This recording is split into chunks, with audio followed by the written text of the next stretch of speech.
Muy buenas noches, muy buenas tardes. El tema de exposición de ahora es lo que son el tema de las IAs, ¿no? Vamos a empezar definiendo, ¿no? Las IAs. Las IAs son las infecciones asociadas a la atención de salud. También encontramos unas denominaciones que son infecciones nosocomiales u hospitalarias. Hay una definición que se dice que se presenta en pacientes hospitalizados o que han recibido atención en un centro de salud o que no se encuentran en un periodo de incubación y la sintomatología se aprecia en un lapso de 48 horas después de la internación o después de un alto hospitalario o hasta 3 meses luego de que si el paciente se implanta un dispositivo médico o prótesis y también las infecciones ocupacionales del personal de salud. Ahora, también mencionan que en caso de neonatos en área pediátrica se considera como una IAS en la opción son las IAS, una infección que se adquiere luego de las 72 horas de permanencia en el hospital.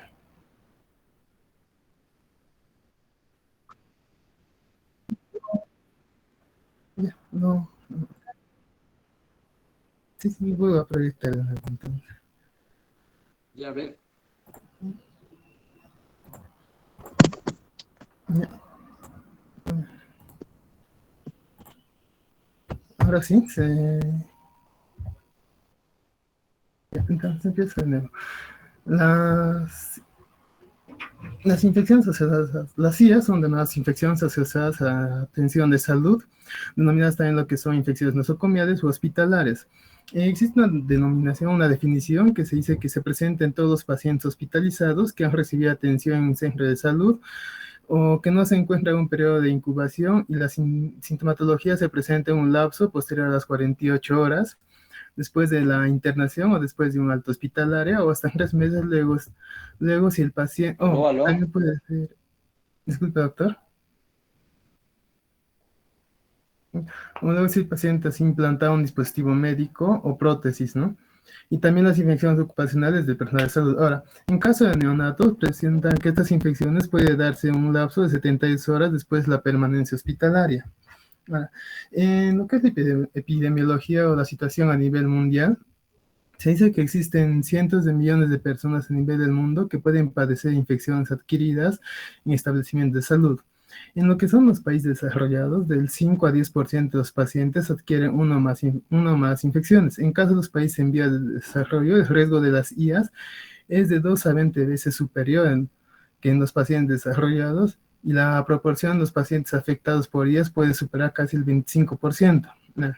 En lo que son las UCIs, unidades de cuidados intensivos, unidades de terapias intensivas, estas IAS va a afectar aproximadamente al 30% de los pacientes y la mortalidad atribuida va a alcanzar un 44%. Ahora, esta es una tabla sacada del Ministerio de Salud donde vamos a poder ver cuáles son las afecciones más notorias, ¿no? Por ejemplo, tenemos en el servicio clínico de neonatología, vamos a ver que las infecciones del torrente sanguíneo asociadas a catéter venoso son las causas más comunes en estos pacientes. Ahora, en el caso de unidad de cuidados intensivos en personas adultas, vamos a ver que la neumonía asociada a ventilación mecánica es las causas más frecuentes, más comunes que van a presentarse.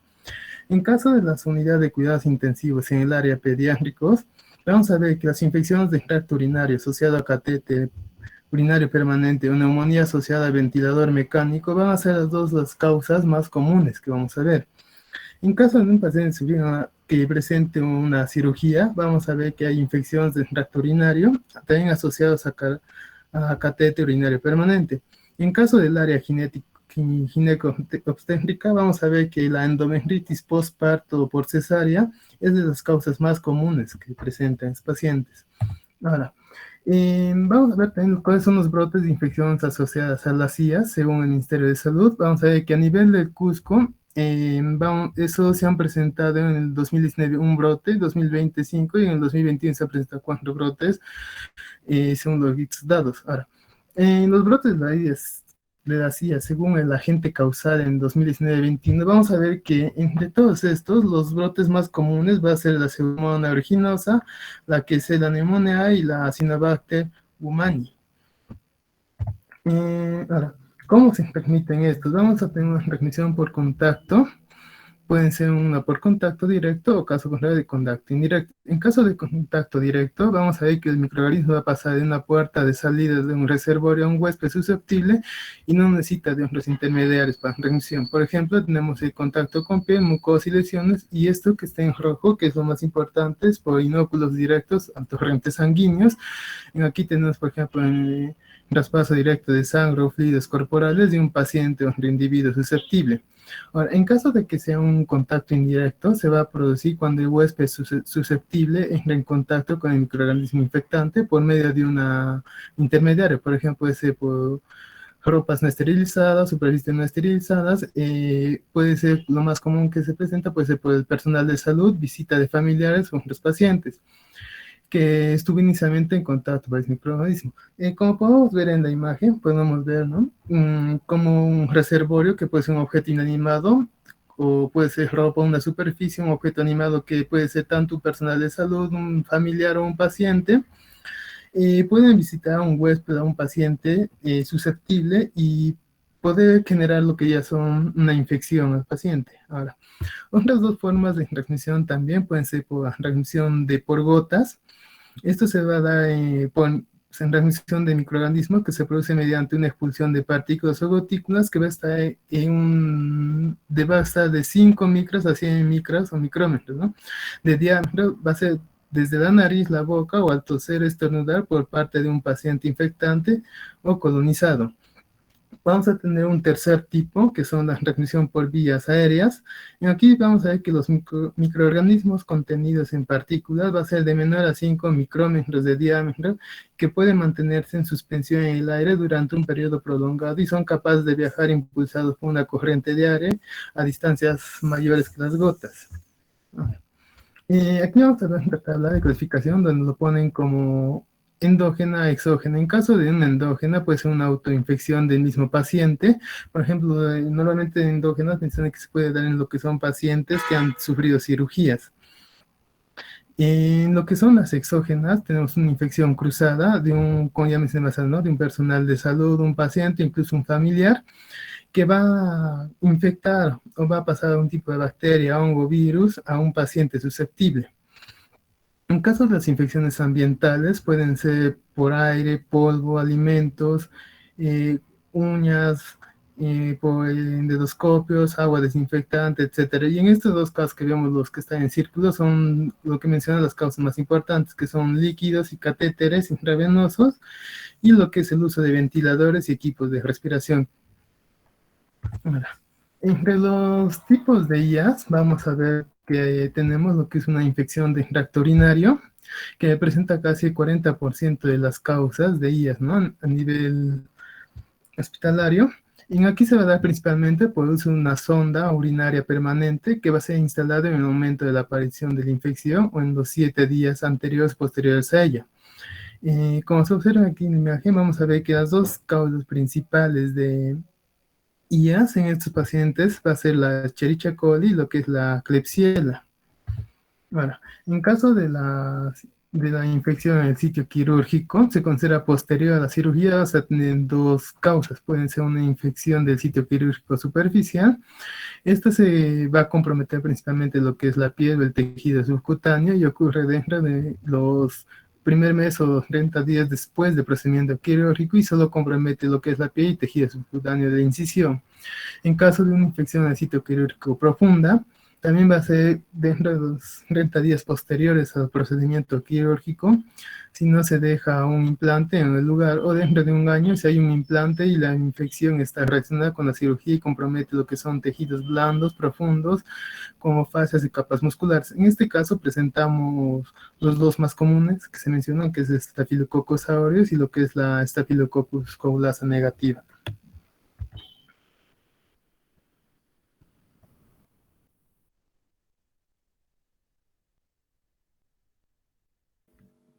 Ya. Continuando con la exposición, vamos a tener, ¿no?, lo que es la neumonía asociada a ventilación. La neumonía a ventilación mecánica, ¿no?, estas asociadas, eh, o también consideradas que el paciente ha de estar intubado o ventilado en el momento lo que es de la aparición de los síntomas, ¿no? O estuvo también ventilado en un plazo del paciente hasta un tiempo de 48 horas, ¿no? Antes de la aparición de la infección. Este es un porcentaje entre 15 a 20%. Entre las fuentes más comunes de patógenos, lo que es en la neumonía asociada a ventilación, tenemos por aspiración, o sean por procedimientos de intubación, o formación de una biopelícula, secreciones contaminantes, o equipos no respiratorios contaminados. Y como ya se ha mencionado, los patógenos, ¿no? Que son los Pseudomonas aeruginosa, la Cinetobacter, Baumani, ¿no? Que son los más comunes, ¿no? Que se observan en este tipo de infecciones. Siguiente, por favor. Acá vamos a observar lo que es la infección en el torrente sanguíneo. Esto se va a dar en un 10%. Esta va a ser asociada generalmente a lo que es a pacientes que estén con una catéter central o umbilical o un catéter periférico, ¿no? O catéter ya sea de diálisis, de nutrición parenteral, entre otros. En cuanto a también esta puede producir lo que es una endometritis, que es un cuadro infeccioso bacteriano. Se va a confirmar con un cultivo positivo de líquido o tejido endometrial, ¿no?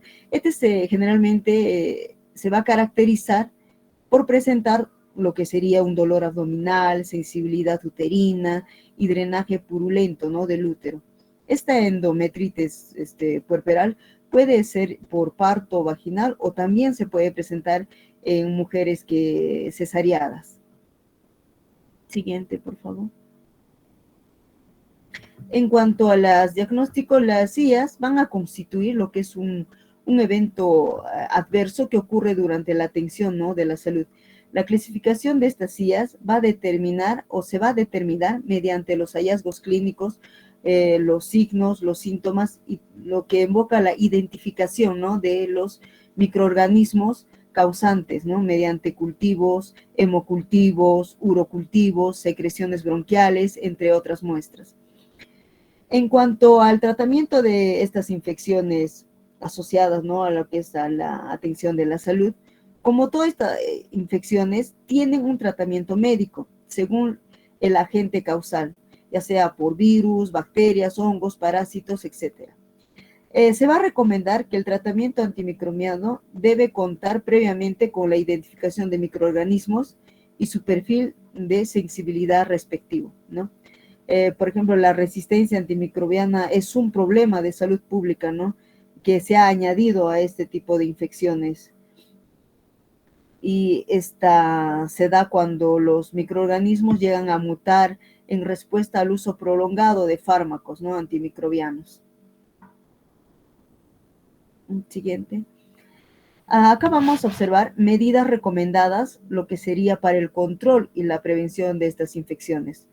Lo más importante, lo que siempre resalta es más, no solo en este tipo de infecciones, sino en todo, es lo que es la limpieza de un lavado de manos, un correcto uso de equipo de protección personal, los guantes, un protector facial, un uso de delantal, va a prevenir, ¿no? lo que sería los accidentes con punzocortantes.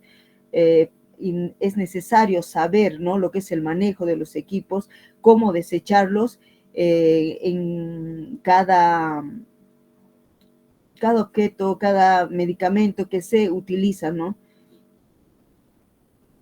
También se debe realizar lo que es una profilaxis antibiótica preoperatoria, la vacunación del personal de salud, una detección de pacientes, ¿no? o personal portadores de microorganismos multiresistentes. En este cuadro vamos a observar lo que es los 5 momentos para la higiene de las manos, ¿no? Uno tiene que ser antes de tocar al paciente, antes de realizar una tarea aséptica, después de un riesgo de exposición a fluido corporal, o después de tocar a un paciente, después de tocar el entorno del paciente, ¿no? Siguiente.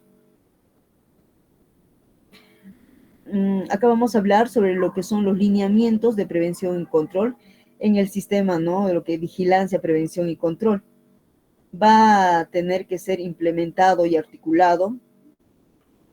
Esta implementación de las prácticas de prevención y control, ¿no? Tiene que ser efectiva, oportuna, la vigilancia epidemiológica, ¿no? En cuanto a los laboratorios, tienen que tener una capacidad resolutiva, ¿no? Eh,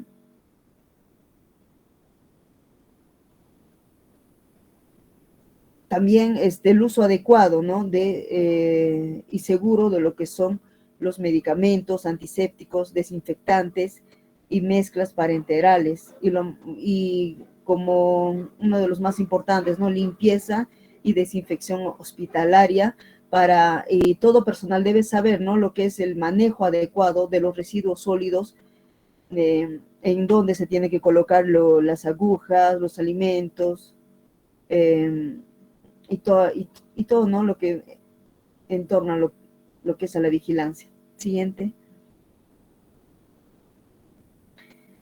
En conclusiones, estas sillas van a representar una causa muy importante y muy significativa de lo que es mortalidad y morbilidad, ¿no? También son responsables de alargar lo que sería la estancia de los pacientes en los diferentes nosocomios y aumentar los costos, ¿no? De servicio de salud, debido a las características de los pacientes y el uso frecuente de dispositivos invasivos, y, y el ser internado en unidades de cuidados críticos en los UCIs va a proporcionar lo que sería un doble riesgo para adquirir esta infección, a comparación, ¿no? De otros servicios, de otros pacientes que se encuentran en otros servicios. Un tercio de estas infecciones son prevenibles, a pesar de que algunas probablemente son inevitables. Se ha demostrado que la aplicación de medidas estándar de control conduce lo que sería una mejora muy significativa de la incidencia de estas.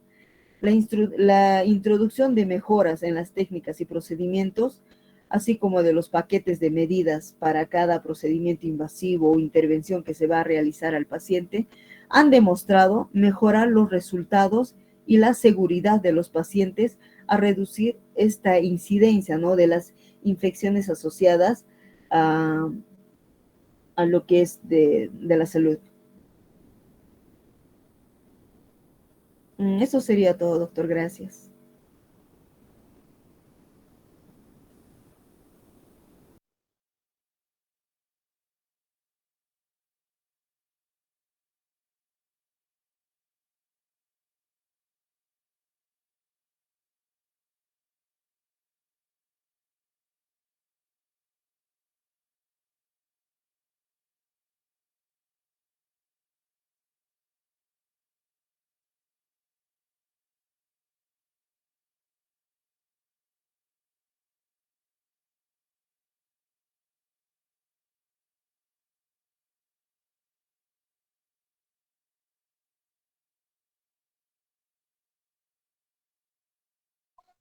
Doctor, disculpe, ya terminó de exponer el grupo.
Aló, aló.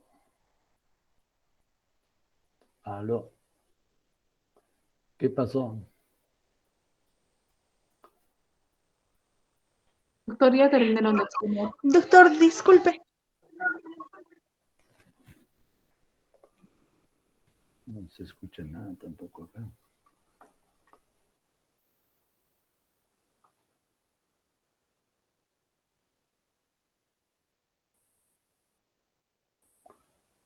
A ver, por el chat, si pueden mandarme mensajes.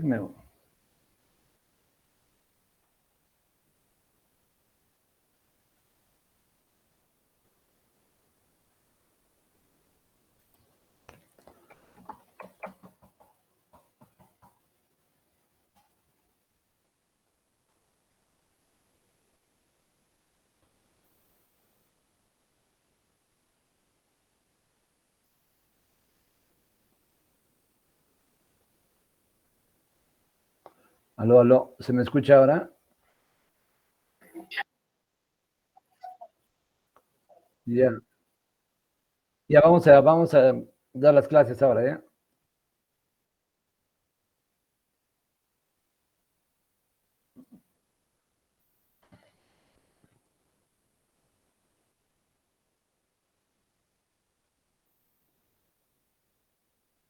A ver un momentito.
Ya, continuando con el tema de los antimicrobianos, se me está escuchando, ¿no? Vamos a hacer lo que es terapia antiviral y terapia antifúngica. Y en la siguiente hacemos terapia antiparasitaria. Entonces, es importante respecto a lo que es terapia antiviral, porque si bien hemos tenido problemas de la pandemia y de otras virosis en forma permanente, pero en el tema de antivirales no es tanto el avance como en antibióticos, ¿no? Entonces, y recién se están desarrollando nuevos, nuevos antivirales. Hay que también, igual que en los antibióticos, hay que tener en consideración de que algunos son más virostáticos que viricidas, ¿no? Y siempre van a tener que trabajar con el sistema inmune, porque el sistema inmune, si está depletado, o sea, va a haber mayor presencia de virus y los antivirales van a tener mayor problema en actuar. Entonces, hay también otras características. Hemos hablado, por ejemplo, en el caso de algunas bacterias que entran en estadios de latencia, donde no hay pues actividad, digamos, de los antibióticos iguales en los virus, y es con mayor razón. Entonces, muchos virus entran en estado de latencia y no se pueden, no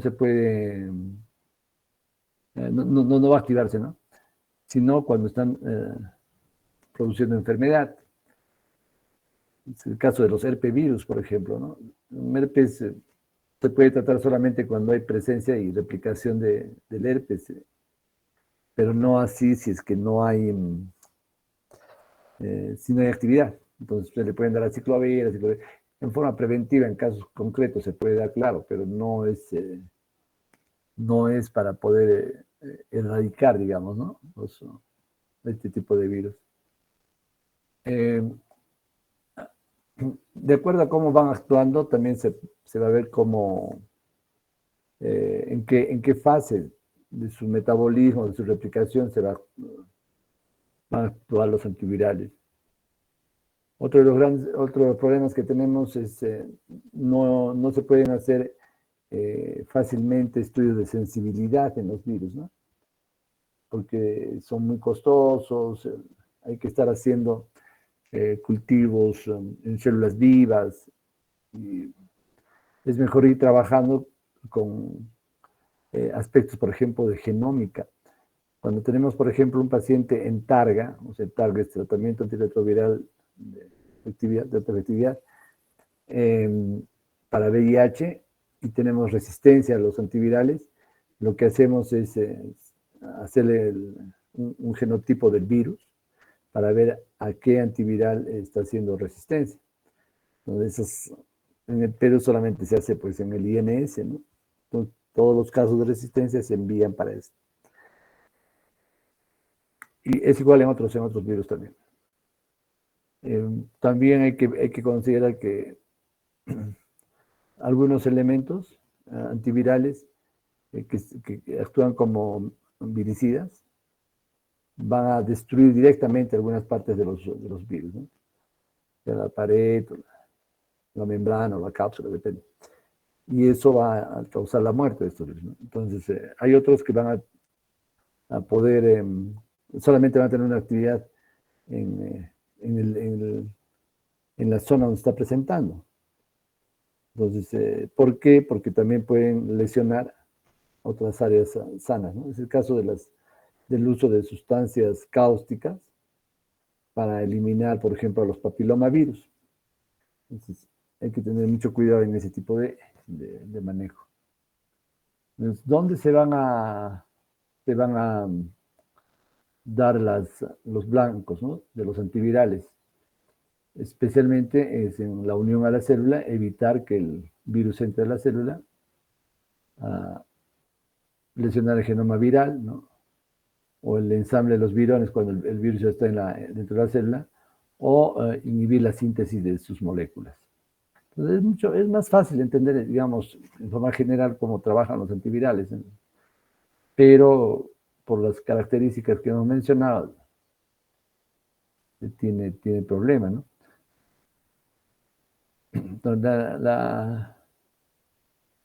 el problema de la toxicidad de los antivirales también es importante.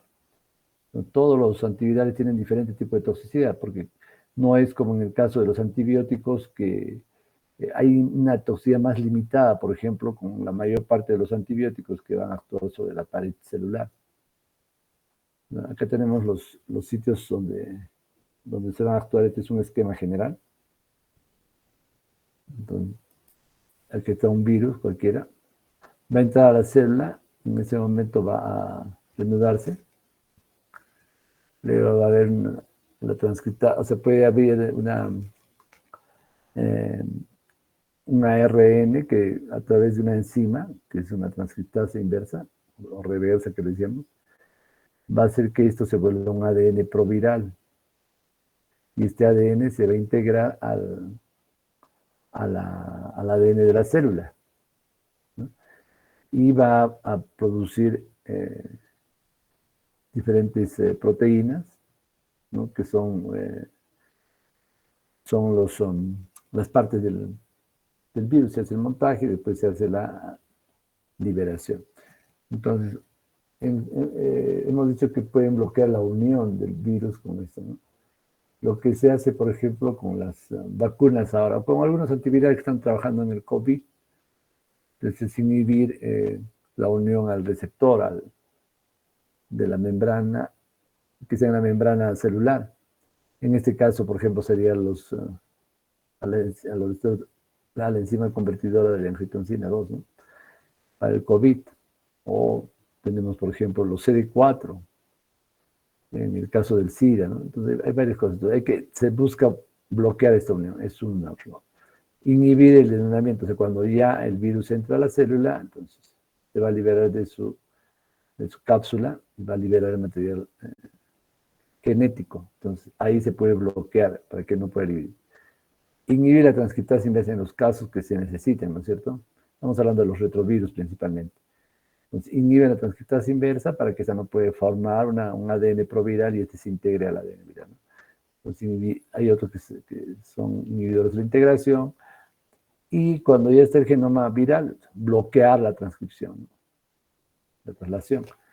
O que salgan ARNs mensajeros a las mitocondrias y se produzca nuevos elementos, ¿no? Si inhibimos el ensamblaje, podemos inhibir la emergencia. Acá trabajan muy bien los interferones, por ejemplo, ¿no? Entonces, el problema de los antivirales es también la resistencia, igual que en las bacterias que hemos mencionado, tienen sus mecanismos de resistencia, y esto se va a dar especialmente en pacientes que tienen algún nivel de inmunosupresión, o cuando les estamos dando poca cantidad, o sea, dosis insuficientes de antivirales que no van a producir que van a producir resistencia, básicamente, ¿no? ¿Cómo vemos la resistencia? Es cuando no tenemos un buen fracaso. Por ejemplo, no tenemos una buena acción. Por ejemplo, tenemos un paciente con un herpes inicial, ¿no? En la boca, es una cosa muy severa, parece un BCG. Entonces le damos antivirales y si al tercer día no está respondiendo, entonces tenemos que cambiar de antiviral. Porque si está avanzando, porque eso probablemente se pueda complicar con una encefalitis arquética. Entonces, los que más van a mutar, ya sabemos, pues son los ARN virus, ¿no? Más que los ADN virus, porque son un poco más tales, y dependiendo también si son de cadena simple o de cadena doble, etc. Entonces, eso también nos da algún tipo de tranquilidad. Y eso lo hemos visto también pues, con las vacunas, ¿no? Cuando, por ejemplo, tenemos la vacuna para la rabia, es eso, ADN, ¿no? Los adenovirus estables, no se modifica la vacuna desde hace mucho tiempo, no hay mutación. Pero en el caso, por ejemplo, de la influenza o del coronavirus, la mutación es muy rápida, ¿no? Y eso nos lleva a que dentro de esas mutaciones haya resistencia pues, a las vacunas, ¿no? Ya estamos viendo que, por ejemplo, de la cepa original de Wuhan, del coronavirus, las diferentes variantes han presentado niveles de resistencia. Y es uno de los puntos que se tiene que tomar en consideración cuando se quiere aplicar, digamos, programas para nuevas variantes. Entonces, hemos visto que, por ejemplo, las vacunas de AstraZeneca quedaban inválidas en algunos casos para la variante Delta, ¿no?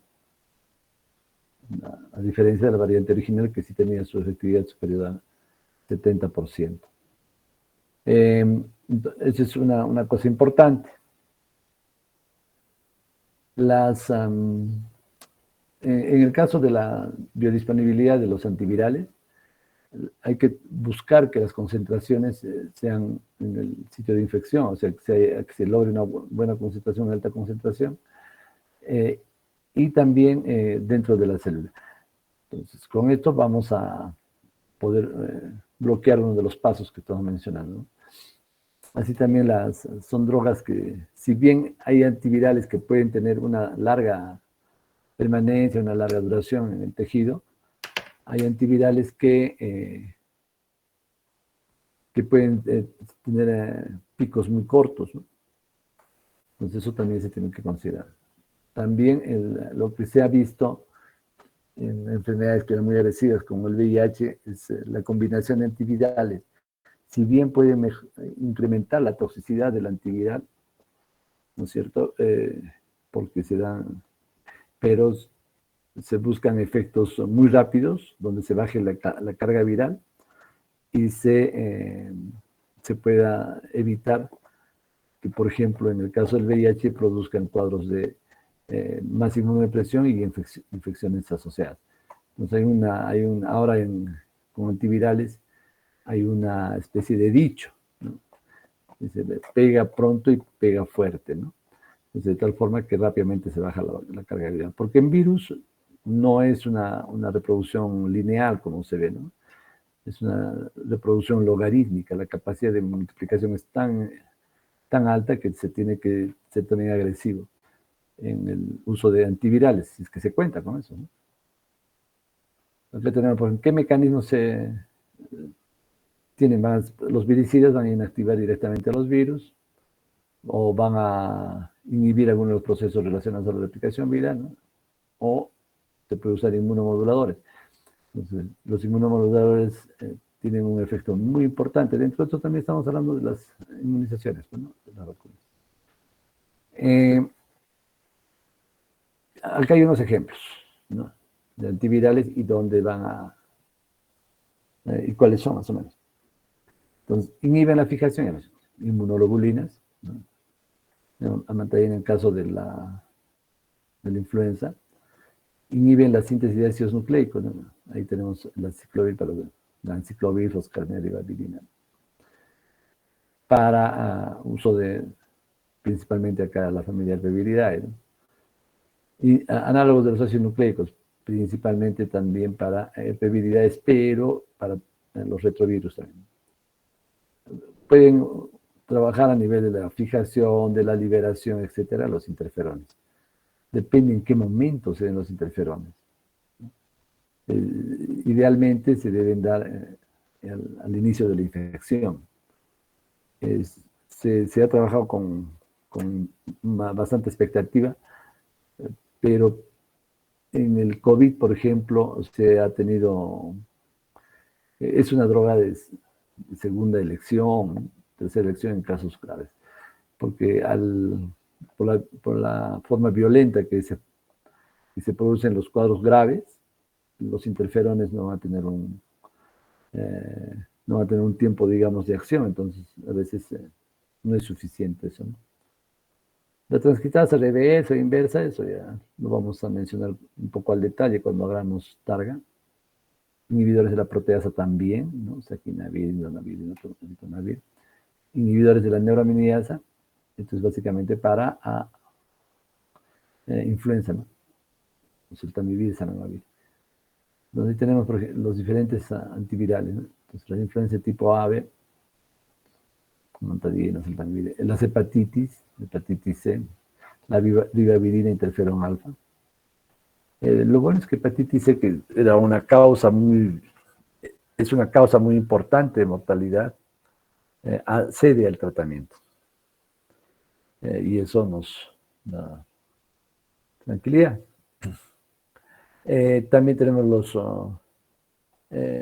al VIH, ¿no? Tenemos diferentes grupos de antivirales que los vamos a describir más adelante, ¿no? Sidobudina, la ladibudina, dependiendo de dónde actúen, ¿no?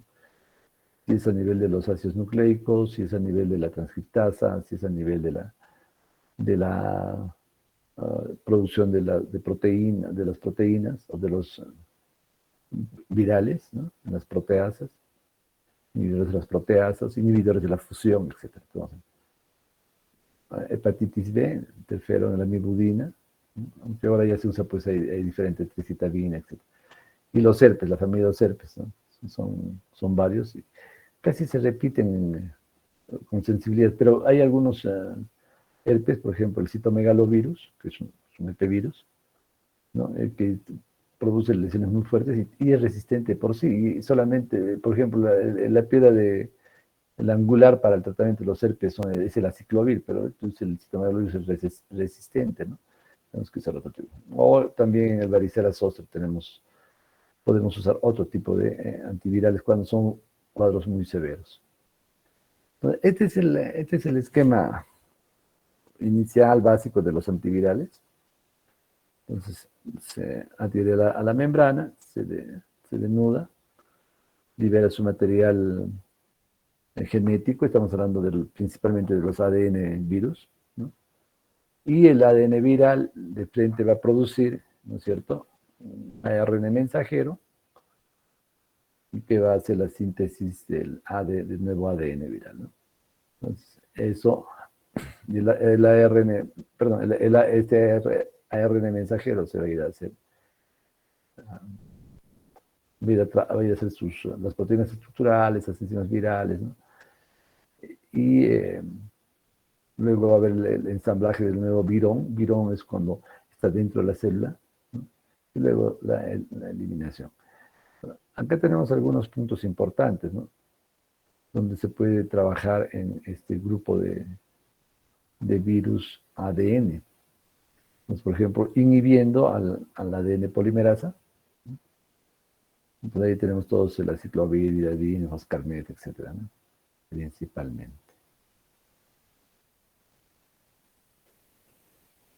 Estos ya son los ARN virus. El ejemplo, ¿no? Entonces, este es un virus de la influenza. De influenza A, B, C. Entonces, también igual a través de sus receptores con la hemaglutinina. Entonces, se adhiere a la célula, se introduce a través de una endocitosis, va al endosoma. En el endosoma se libera la hemaglutinina, se libera el material genético, y eso, cuando hagamos influenza en enfermedades virales respiratorias, vamos a ver que este es un genoma bien especial, ¿no? Tiene 8 hebras aisladas, separadas, que funcionan independientemente. Su capacidad de mutación es increíble, ¿no? De la influenza. En el caso del coronavirus, tiene otro mecanismo que lo hace también muy efectivo en su capacidad de mutación. Lo vamos a mencionar. Luego está la anudación y la liberación del ARN, ¿no es cierto? Entonces, el ARN va a ir de frente, el ARN viral va a ir a la síntesis de proteínas. Entonces, es muy violento. Se puede parar la eliminación o liberación del material genético con amantadina, dimantina, ¿no? O ribavirina, ya cuando está generándose el ARN mensajero. O al momento de la salida. Entonces ahí tenemos a los eltamivir. Acá tenemos una serie de drogas, ¿no? Antivirales, y qué clase, dónde actúan, ¿no? Y a qué tipo de gérmenes van a poder abarcar. Entonces tenemos influenza, hepatitis B, citomegalovirus, ¿no? Las dosis y las enfermedades, ¿no? Las retinitis, por ejemplo, por citomegalovirus, o neumonías por citomegalovirus, hepatitis crónica, hepatitis C, hepatitis B, que somos zonas hiperendémicas para la hepatitis B, la familia de los herpesvirus, ¿no es cierto?, para herpes genitales, dependiendo del tipo de estadio que se encuentre. Por ejemplo, lo que más tenemos nosotros son las recurrencias, ¿no? En el episodio inicial, pues se puede usar que se llama dosis un poco altas, la ciclovir. Me está hablando de una paciente que estoy viendo en la mañana, ¿no? Una dosis o se llama la primoinfección, la infección de ataque, ¿no?, del herpesvirus. O en encefalitis, donde ya vamos a dar... es una de las pocas encefalitis virales que se puede tratar. O sea, para que vean el nivel de atraso, digamos, que tenemos en el manejo de las enfermedades virales. También acá en las enfermedades por otro tipo de virus, influenza virus, ¿no? Papiloma virus. Los papilomavirus es todo un problema manejar, porque realmente pues se puede usar ablaciones directas o inmunoterapia o también algún tipo de vacunas, ¿no?, como se está haciendo para el papilomavirus, que es oncogénico. Otros son, por ejemplo, los condilomas acuminados, con interferón, virus sincicial expiratorio, varicela zoster, etc. En las fases tempranas del ciclo vírico, samantadina y alimentina, entonces inhiben la decapsidación, o sea, la eliminación de la cápside del virus, ¿no? En Furtide, esto es para el VIH, Preconavir, para los enterovirus. Inhibición de los ácidos nucleicos, ahí viene lo interesante, a nivel de los herpevirus, aciclovir, ¿no es cierto? Son análogos de la vancomicina, entonces, o sea, ellos van a, así como los inhibidores, los fármacos antivirales, ¿no? Tenemos a los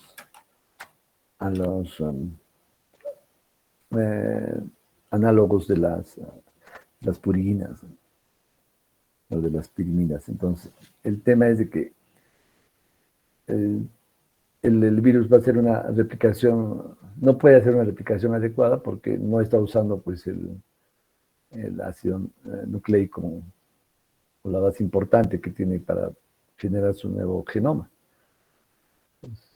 Y no son análogos. El aciclovir es un análogo de este tipo. Igual el ganciclovir también, ¿no? Es la misma actividad que la aciclovir, es solamente que va a tener una actividad muy fuerte con el citomegalovirus. Pero también tenemos el valaciclovir también, ¿no? Que son similares. Entonces, acá vean, por ejemplo, el herpesvirus, ¿no? Y su capacidad de poder mutar, ¿no? ¿Dónde actuamos primero? Ahí es donde actúa el aciclovir, en la parte de mutación. El cidofovir, miren, otro análogo, este es caso de la citocina, ¿no?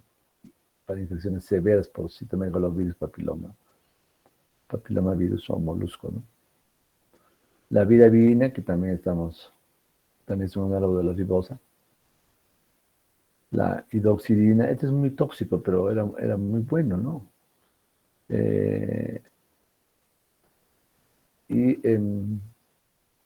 También es un análogo de la timidina. Los no nucleócidos, los inhibidores no nucleócidos de los herpevirus, el foscarnet.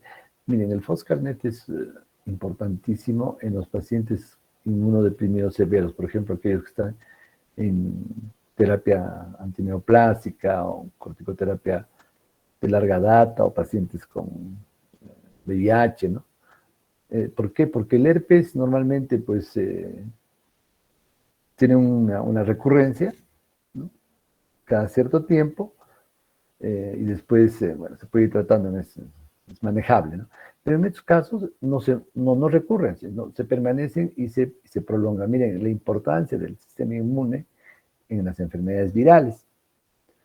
Entonces, y para eso hay que usar, por ejemplo, el foscarnet, ¿no? Que es un análogo de un pirofosfato.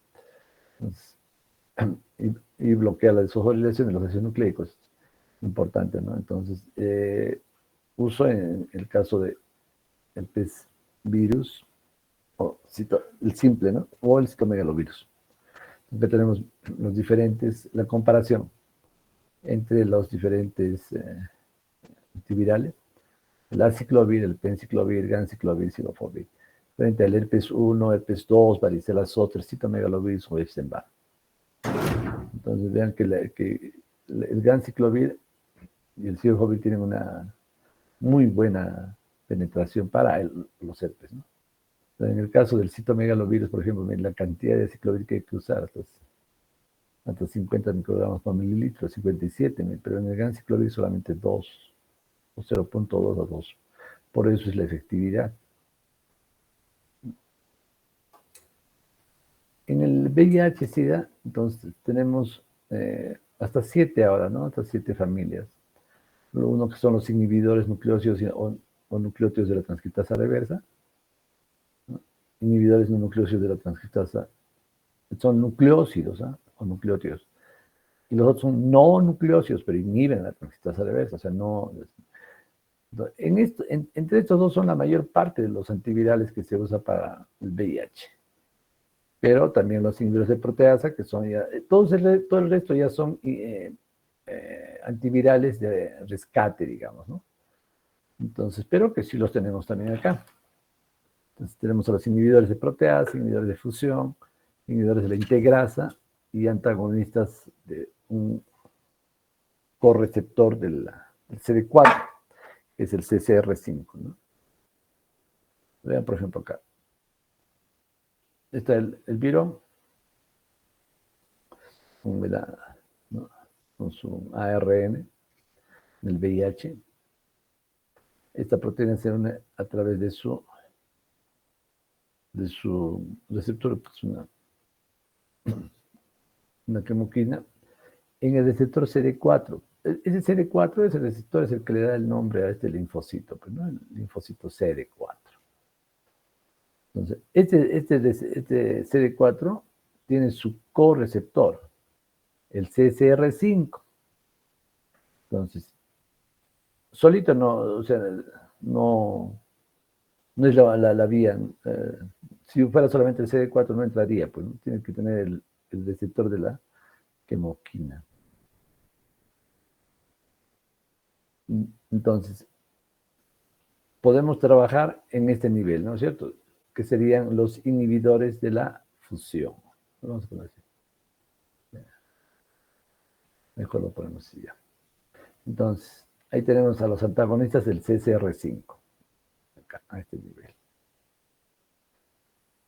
Luego tenemos, si es que hay otro grupo que inhibe la fusión. Fusión es, se fusiona la envoltura celular con la envoltura viral. Entonces, bueno, acá se puede activar, se puede bloquear este paso para que no entre a la célula, ¿no? CD4.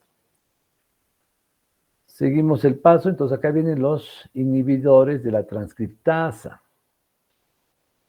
Una enzima que hace que ya el ARN viral pueda integrarse en un ADN proviral y a su vez a la célula. Entonces, este paso es importante. Hemos dicho que acá la mayor cantidad de medicamentos son inhibidores de la transcriptasa, ¿no?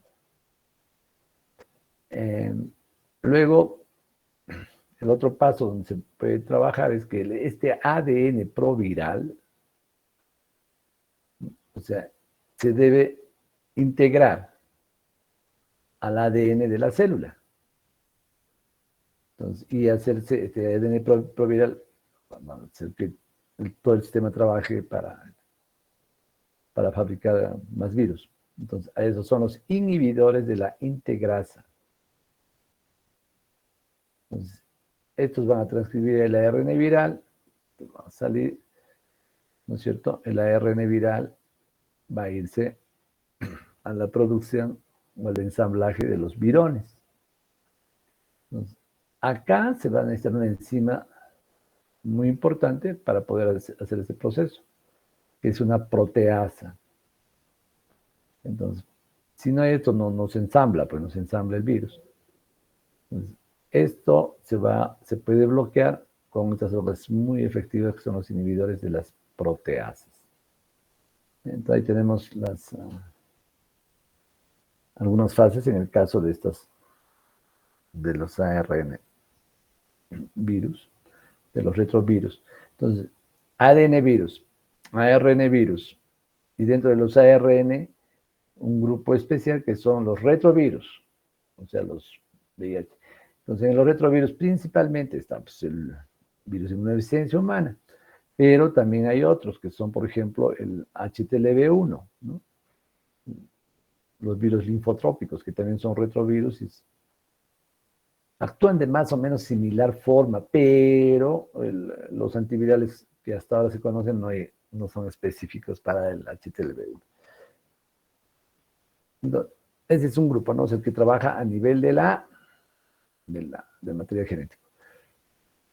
La otra forma son la inhibición de síntesis vírica, ¿no? Entonces, tenemos los interferones, se van a unir a las membranas, y van a estimular síntesis de proteínas que destruyen el ARN vírico.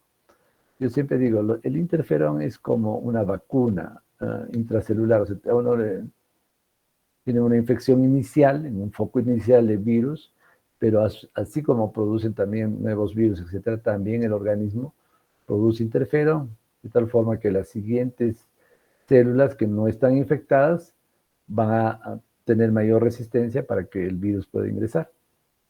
Entonces, ahí ahora se trabaja bastante con,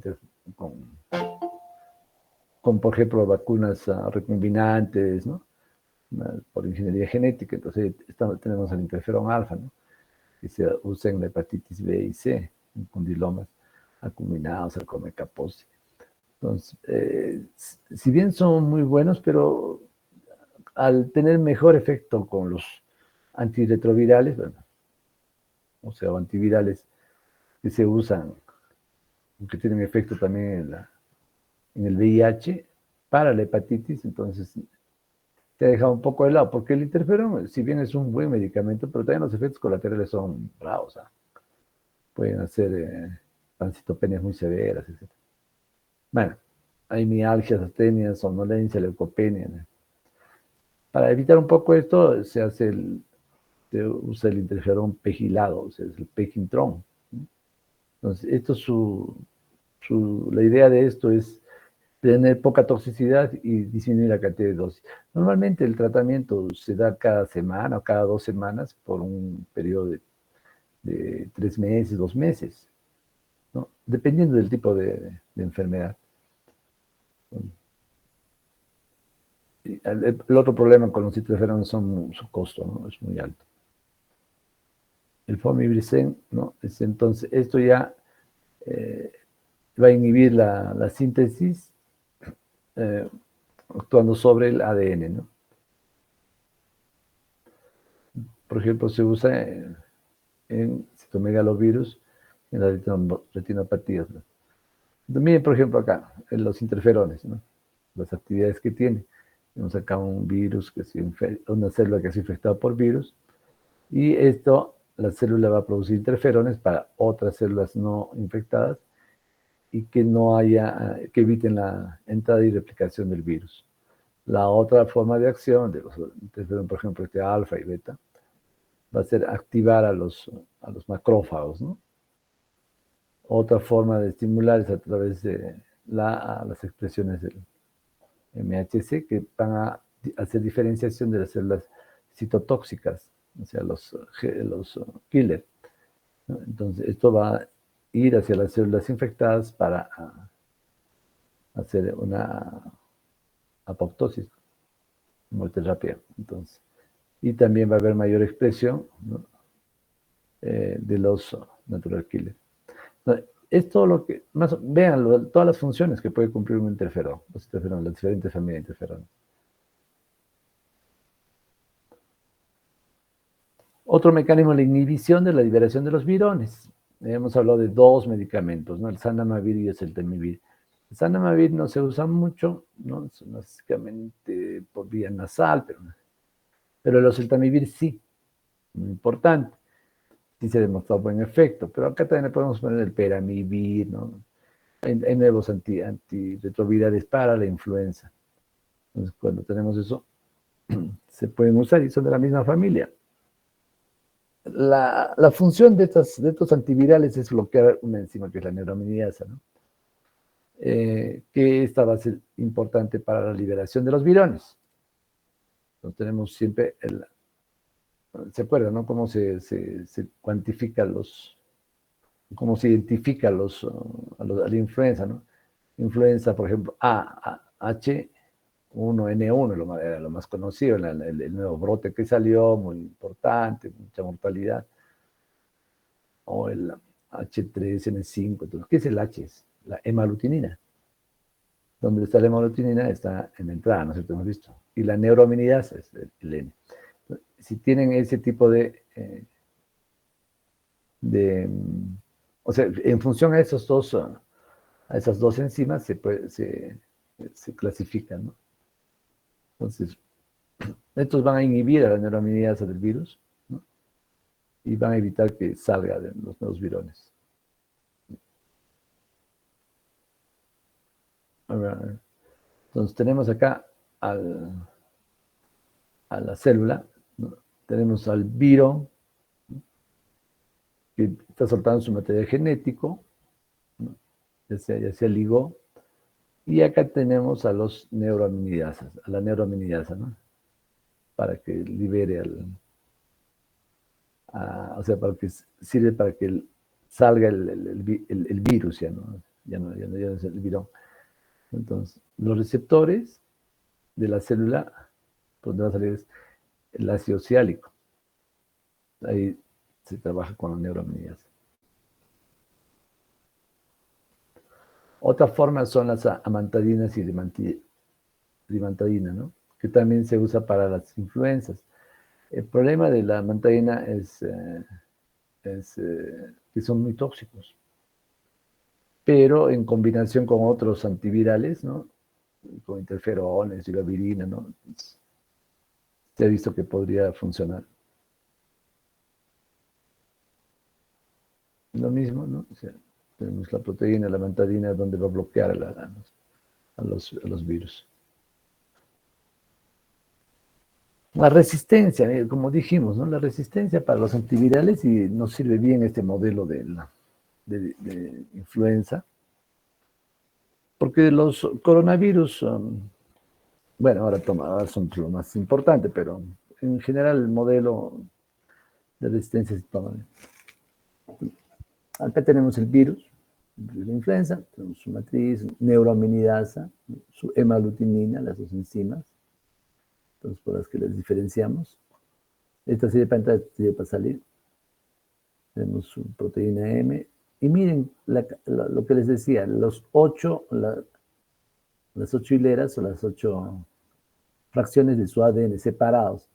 Entonces la capacidad de hacer un grado de mutación es muy alta. Y una de las formas más importantes de mutación son las que se va a producir, o sea, dentro de cada una de las hebras. Acá puede haber traslaciones, puede haber duplicaciones, elongaciones, con características diferentes. Imagínense, pues, si fuese una sola continua, es más difícil, ¿no es cierto? O si fuese una doble cadena, una sola doble cadena, ¿no? Es más difícil. Cada una se comporta independientemente para el tema de las mutaciones, ¿no? Entonces, eso es importante, ¿no? Acá, por ejemplo, donde actúa la amantadina. Entonces, pero no es solamente eso. O sea, digamos, esto ya se volvió resistente a los antivirales o tiene más virulencia. Sale, ¿no? La cantidad de virus que salen de una célula, les he dicho, se puede encontrar en forma logarítmica. Y al salir, cada uno de esos procesos que se ha dado en un virus se está dando pues en millones de virus simultáneamente. Y al salir, pueden combinarse con otros virus, ¿no? Que también tienen sus propias mutaciones. Pero la capacidad de generar nuevas variantes en este caso, ¿no? Entonces, es muy, muy alta. Otra forma de control son las inmunoglobulinas. Entonces, eso vamos a ver un poco. Vacunas, ya bueno, sus compañeros han entrado con el tema de las terapias inmunológicas, los vamos a pasar un poco más rápido. Entonces tenemos esto ya no vamos a repetir, están los compañeros, las inmunizaciones pasivas, activas, ¿no? Ya saben cómo es, ¿no? Las pasivas son cuando les ponemos inmunoglobulina y las activas son cuando les ponemos partes del virus, sea virus, de bacteria, protozoario. Y va a hacer que el organismo desarrolle inmunidad.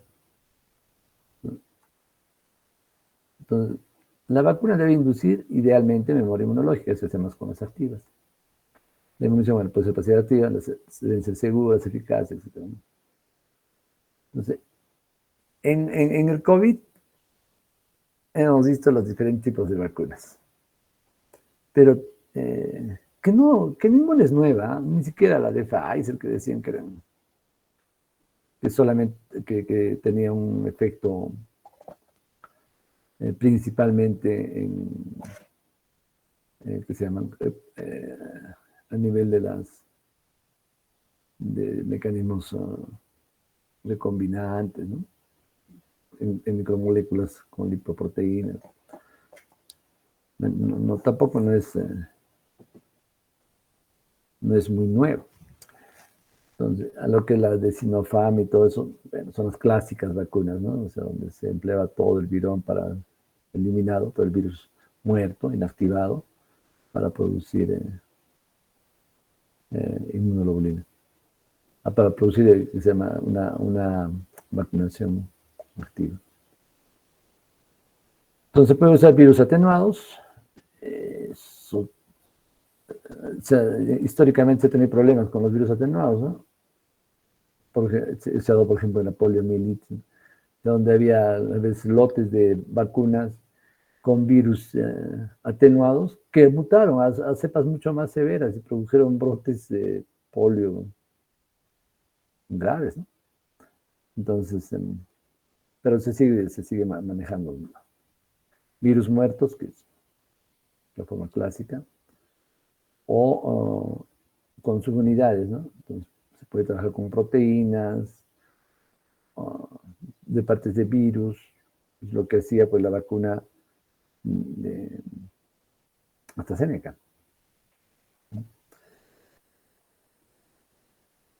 Bueno, estas son las diferentes, las ventajas y las desventajas entre las vacunas vivas e inactivadas. Bueno, los compañeros han hablado de eso, ¿no? Cómo es que se va a ampliar, ¿no? Con vacunas inactivadas o muertas y con vacunas atenuadas. Una vacuna que nos ponen siempre a nosotros es la de la BCG, ¿no? Bacillocam para la tuberculosis. Ese es un virus, es una bacteria atenuada, ¿no? Que nos produce una lesión local de tuberculosis, pero como es atenuado y vamos a tener pues una protección a largo plazo. Para formas graves, ¿eh? No protege totalmente. Entonces es importante, ¿no? En los virus atenuados o virus. Pero el riesgo, como les dije, son tipos de vacunas conjugadas, con subunidades, ADN recombinante, ¿no? Químicamente puras, vacunas de ADN van a estimular respuesta humoral y celular. Esto es lo que se ha visto con las vacunas en el COVID, ¿no? Ya, las que tienen la mayor componentes están muertos, pero tienen componentes de la cápsula, de la espícula, del propio ADN, ¿no? Entonces, inactivados, entonces van a producir respuestas humorales, con antígenos específicos y también celulares. De tal forma que cuando hay una infección nueva, entonces la respuesta celular, que ahora se está estudiando bastante, en el caso del COVID, parece que tiene mayor peso en la evolución de la enfermedad. Entonces, a ver qué cosas tenemos, por ejemplo, hepatitis, polio, fiebre amarilla, rubiola, varicela, influenza, sarampión, a las paperas, rabia, hepatitis B, viruela, etc. Entonces tiene un montón de vacunas. Muy bien, hasta acá hemos hecho vacunas, medicamentos antivirales. Los antifúngicos. Los antifúngicos también, si los antivirales tienen un desarrollo limitado, los antifúngicos nada, ¿no? Entonces, ciencia está empezando para algunos cuadros severos, ¿no? Entonces, en los antifúngicos tenemos los fármacos que se usan para micosis profundas, para micosis superficiales o para micosis cutáneas. Los triazoles para micosis profundas, tenemos fluconazol, que es itraconazol, voriconazol, posaconazol. Triazoles. Acá el primer triazol que salió era el ketoconazol, pero ya se retiró porque producía mucha hepatotoxicidad, suprimía la glándula suprarrenal. Pero un medicamento que se usado mucho tiempo, muy bueno. Bueno, ha sido reemplazado por todos estos, ¿no? La función de los triazoles inhibe, ¿no?, a unas enzimas fúngicas, la alfa-metilasa. Esta es importante en la síntesis del ergosterol. Ahí está. Entonces, el ergosterol, ¿no es cierto?, hace la pared del hongo, la planta. Al inhibir el ergosterol, pues, va a tener un buen efecto. Y son muy tóxicos para el hongo, ¿no? Pero hay que diferenciar los tipos de hongos también, pues, ¿no? Tenemos los hongos micelares, o sea, que hacen micelio, tabicados, los micelios tabicados, ¿no?, o las levaduras. Si bien el efecto puede ser, se busca el mismo efecto, porque se va a ir hacia la no producción de la pared celular, de la célula fúngica. Unos tienen mejor efecto en hongos levaduriformes y los otros en los micelares. Por ejemplo, el fluconazol tiene muy buen efecto en la cándida, ¿no? El itraconazol en hongos tabicados, en infecciones subcutáneas. El voriconazol, posaconazol van muy bien con candidiasis sistémica y con aspergillosis, ¿no? Es los triazoles, un grupo. El otro son los polienos. Los polienos tienen un solo representante, ¿no? Bueno, la anfotericina, al final la anfotericina es una radioactividad para algunas parasitosis también, ¿no? Entonces la anfotericina B sale de un hongo también, según el ergosterol, ¿no?, y abre poros y hay un intercambio entre el extra y el intracelular y la eliminación del germen. Entonces, la anfotericina B es para cuadros muy severos, porque sus efectos colaterales son a veces graves, ¿no? Entre los efectos colaterales hay efectos leves, que pueden ser artralgias, mialgias, náuseas y vómitos, calambres, etc. Y los efectos más graves son las hipocalemias severas, insuficiencias renales, nefritis intersticial, varias cosas. El nuevo grupo de antimicóticos son orientados básicamente a micosis profundas. Y ahí tenemos las equinocandinas o caspofungina, que ya lo usamos regularmente. Este no va a ir hacia el ergosterol, sino al D-glucano, que es componente de la pared del hongo, ¿no?, de la pared fúngica. Entonces, esto se usa en candidiasis sistémica o candidemias. Entonces, ya se están imaginando que se usa, pues, en unidades de cuidados intensivos, en pacientes posoperados, en pacientes muy debilitados, etcétera, ¿no? Las equinocandinas. La 5-fluocitocina, así se llama, fluocitocina o 5-fluocitocina, que se va a metabolizar al 5-fluoruracilo, y esto sí actúa en lo que es un metabólito que va a inhibir al ADN y al ARN fúngico. Muy buen medicamento, hay que usarlo en cortos tiempos porque son muy tóxicos. Miren cómo se iba desarrollando los antifúngicos, ¿no? Pues primero era la nistatina, ¿no?, que todavía se usa en forma tópica en los años 50. Anfotericin B salió en ese tiempo. Por eso el anfotericin B es el gold estándar de los antimicóticos, que significa que todos, sean buenos o malos, se tienen que comparar con el efecto del anfotericin B. Entonces, mejor que el anfotericin es 2 veces mejor, o sea, sirve como el referente. Luego se desarrolló la grisofulvina, muy buen medicamento, pero muy tóxico. O sea, por viola muy tóxico, muy hepatotóxico. Se ha retirado.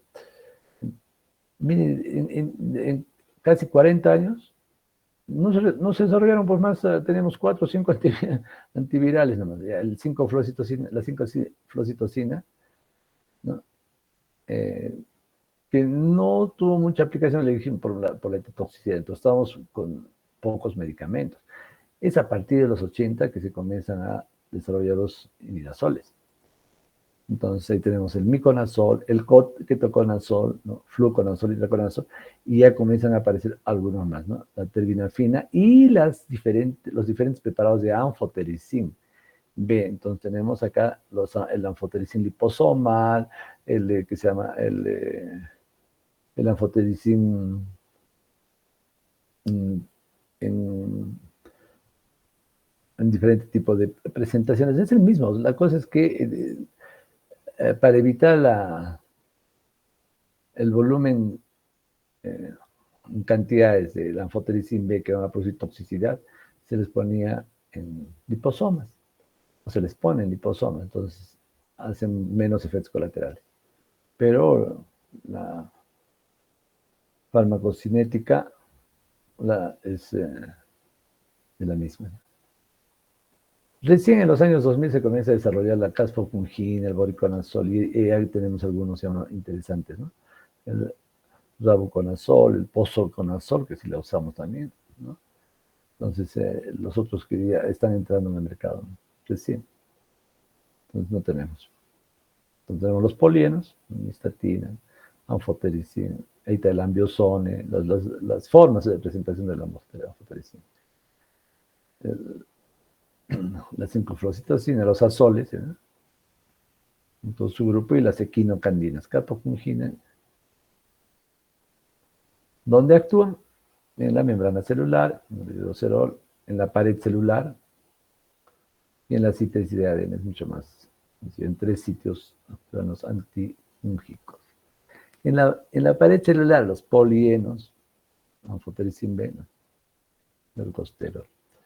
Los azólicos, ketoconazol, itraconazol, fluconazol, la mayor parte actúan en la pared celular. En la síntesis de ARN, los citocinas principalmente. Y en la pared celular, las equinocandinas, como fungicidas, ¿no? Capofungina, microfungina. Acá hay una comparación interesante en lo que es cándida para micosis sistémicas. Las diferentes formas de cándida. Claro, la albicans es la que es prioritaria, pero no se olviden la tropicalis, la parapsilosis, la abrata, cruceis son importantes en el manejo intrahospitalario. Ahí es donde vamos entonces. Miren, el anfotericin cubre bien. Fluconazol no va a cubrir a la glabrata ni a la crucei, que son. Itraconazol no cubre bien a esto, ¿no? Bori tampoco, caspofungina sí, cubre a todos, como y fluoxetosina. Aspergillus es el otro que nos tiene, pero así está rebrotando bastante, ¿no? Y hemos visto también en pacientes que han tenido COVID y ya se han complicado, han tenido aspergillosis pulmonares y aspergillosis invasivas, los casos graves.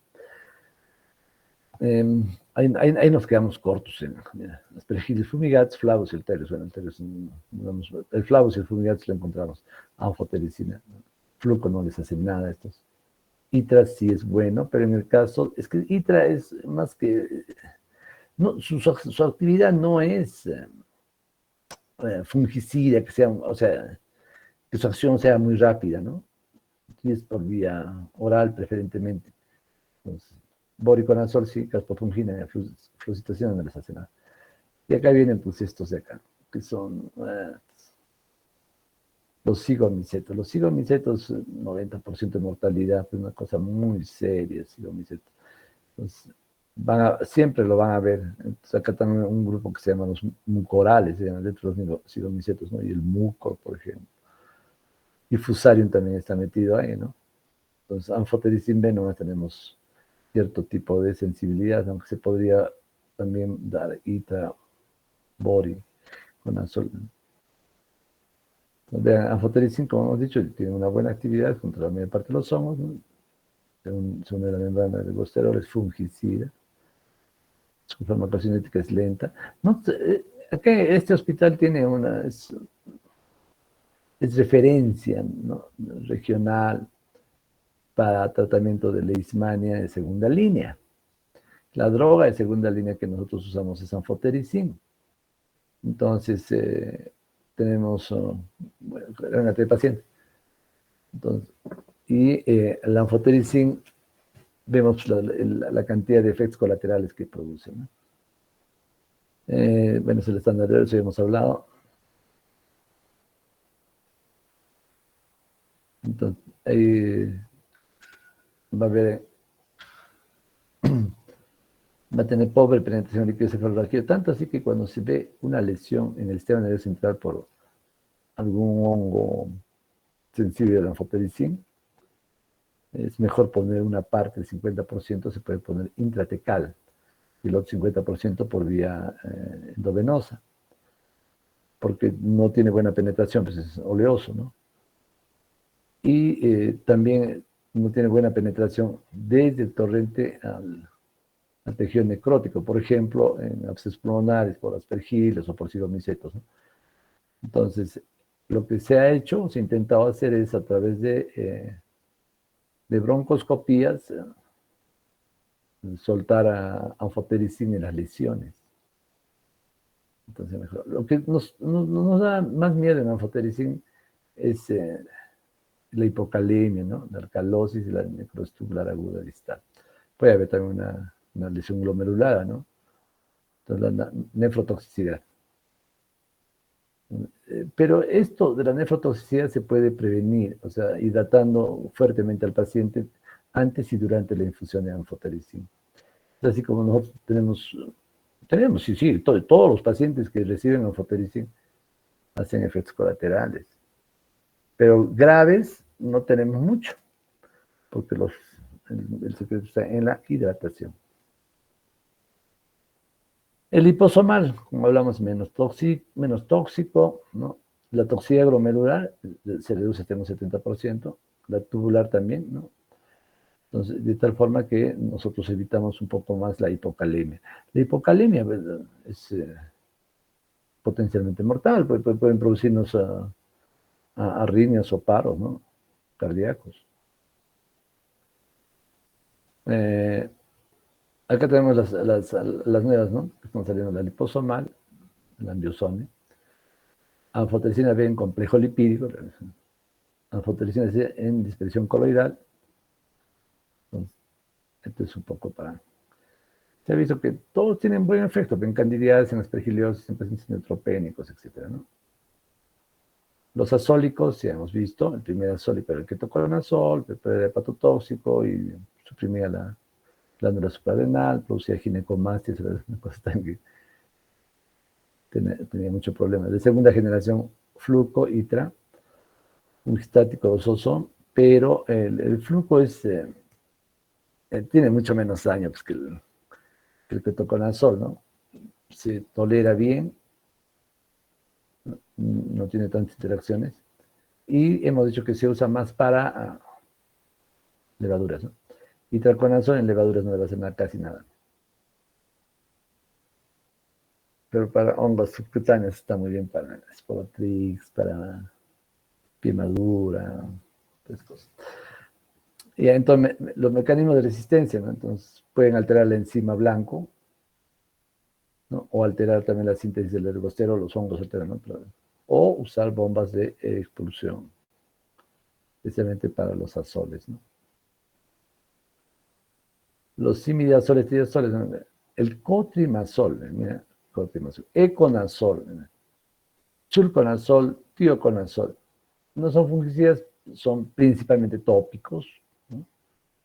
El problema es de que si se dan por vía oral, especialmente, por ejemplo, el econazol, ¿no?, actúan con el citocromo P450, entonces eso podría generar una potencia de hepatotoxicidad. Entonces tenemos, por ejemplo, ahí la terbinafina, que es muy, muy buen medicamento, pero hay que darlo en pulsos para evitar hepatotoxicidad, es ¿Qué significa impulsos? Se le damos durante 7 días, por ejemplo, dejamos 7 días sin medicamento, otra vez 7 días, porque para manejar, por ejemplo, esas onicomicosis severísimas, ¿no? O como el chucrito, o histoplasma, voriconazol, o sea, son ya medicamentos de último recurso, ¿no? En Candidemia, en Aspergillosis invasiva, en Fusarium, Tricosporum. Mira, el Tricosporum aparentemente y el Cedosporium aparentemente serían medios inocentes porque están en la piel causando lesiones pequeñitas, pero cuando se meten a la vía sistémica, pues se vuelven unas terribles. Entonces, y criptococo, ¿no? Criptococo que la principal causa de meningoencefalitis crónica en pacientes VIH. Entonces, pero el voriconazol se ha asociado a lesiones cigomicetos más severas. Interesante, ¿no? Entonces, si estamos sospechando cigomices, no hay que dar voriconazol. Entonces hay que ajustar a la función hepática, o también pueden hacer una falla renal cuando se aplica muy rápidamente. Posaconazol también se usa bien en Candidemia, en Aspergillosis invasiva, en Fusarium, en el Tricosporum, cigomicetos, esto sí se puede dar, criptococo, histoplasma, coccidémicos. Caspofunginas, lo que salió con tanto, pero es bueno, sí se debe usar, tanto en candidiasis como en aspergillosis invasiva. Entonces a los pacientes, especialmente a los oncológicos, ¿no? O que están recibiendo quimioterapia, entonces se infectan con hongos muy rápido. Es bueno darles en pacientes neutropénicos, por ejemplo, que están comenzando a hacer un cuadro de tipo séptico. Hay una comparación entre caspofungina, fotericina, respecto a la candidiasis y candidiasis diseminada. Como ven, caspofungina es mejor que la anfotericina. Las diferentes sensibilidades de las diferentes cándidas, caspofungina. Las equinocandinas, también en candidiasis subcutánea, ¿no? Fungicida, muy rápido actúan. Se puede combinar con anfotericina. No tiene mucha toxicidad respecto al otro. Las guías ITSA son para manejos de pacientes con anfotericina especialmente, o con drogas para el manejo de micosis profundas, ¿no? Bueno, hasta acá hemos llegado con la clase que nos faltaba. La siguiente vamos a acabar con medicamentos antiparasitarios y otras medidas de control de antimicrobianos. Entonces ya en la siguiente clase terminamos esta unidad. Entonces, para la siguiente tenemos la exposición del grupo. No lo hagan como ahora, pues, pero, o sea, hagan una prueba, ¿no? Porque ahora, por ejemplo, yo no escucho casi nada de la exposición, porque escuchaba entrecortado, no se estaba proyectando. Sería la computadora, pero bueno. Bueno, muchachos, ¿alguna pregunta? Aló. Aló, aló. ¿Están ahí? Sí, una pregunta. Yo dije, de repente estoy hablando solo, ¿eh? Bueno, entonces, si no hay alguna pregunta, pues tenemos tiempo todavía, ¿no?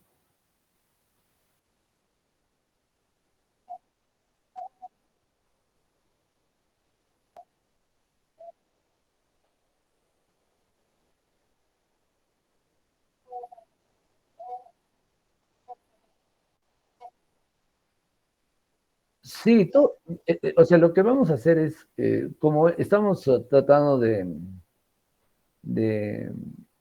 hacer que estas exposiciones y la presentación del artículo sirvan para notas de práctica, ¿no?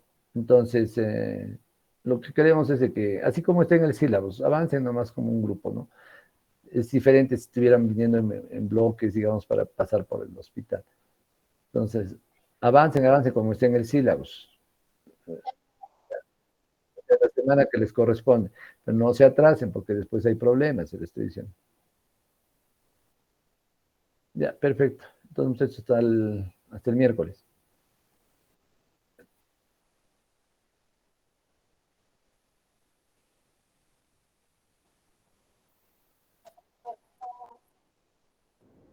Vicente le da buenas noches.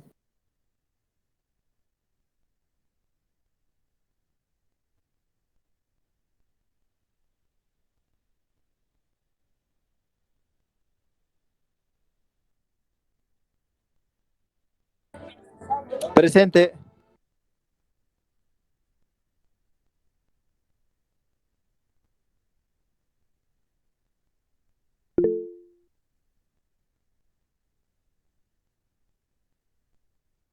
Buenas noches, Paola, presente.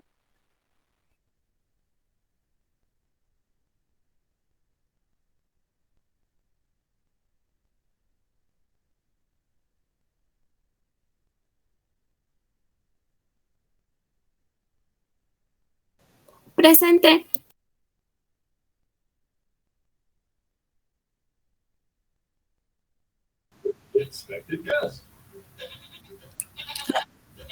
Presente, presente, Paulita. Es que mi audio está un poco retrasado. Gracias, gracias, Paulita. Presente, Cruz Quispe. Presente, buenas tardes.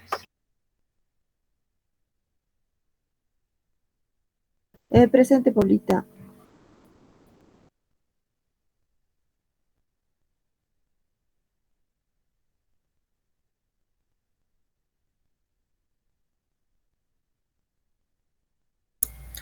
Presente, buenas noches. Presente, buenas noches.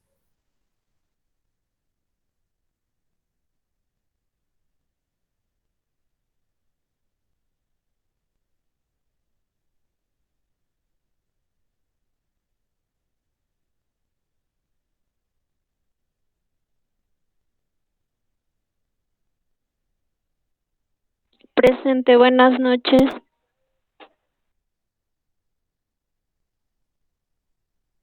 Buenas noches, presente.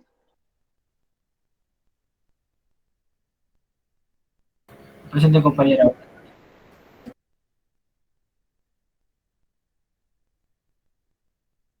Presente.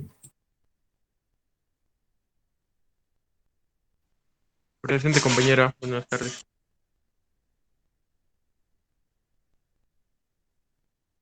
Pacori presente, buenas tardes, compañero.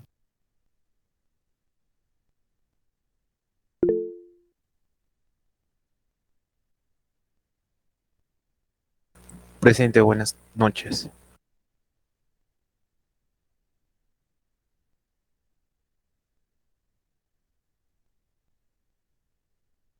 Buenas noches, presente.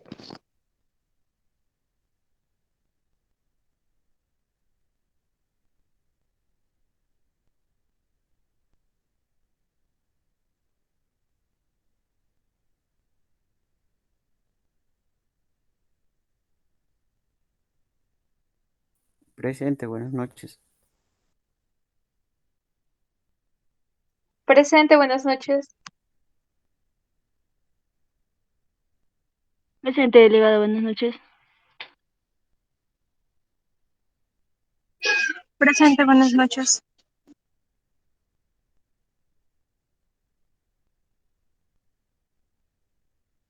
Buenas noches, presente.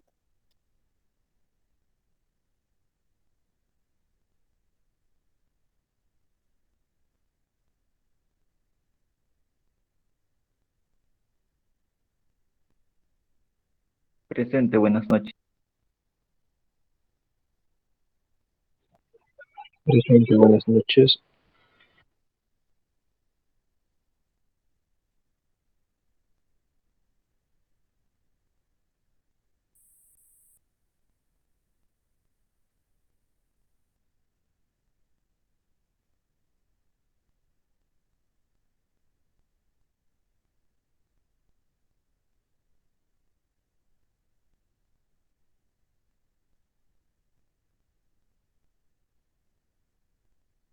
Presente, Pa, buenas noches.